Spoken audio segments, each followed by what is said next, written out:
నమస్తే మిత్రులారా, నేను మీ శ్రీనివాస్ చౌహాన్ అడ్వకేట్. మిత్రులారా, ఒక వ్యక్తి ఒక సివిల్ సూటును న్యాయస్థానంలో ఫైల్ చేసినాడు. కానీ కొన్ని రోజులు ట్రయల్ నడిచిన తర్వాత కేసు న్యాయస్థానం చేత డిస్మిస్ చేయబడ్డది.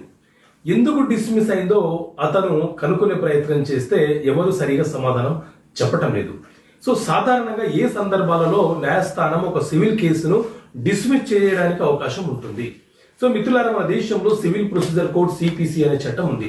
ఇందులోని ఆర్డర్ 7 రూల్ 11 ప్రకారంగా ఎప్పుడైనా సరే ఏదైనా ఒక సివిల్ కేసు మనం ఫైల్ చేసినప్పుడు అది విత్ ఇన్ లిమిటేషన్ లోపు ఉంటేనే న్యాయస్థానము ఆ కేసును విచారణ చేపడుతుంది, లేకపోతే డిస్మిస్ చేసేస్తుంది.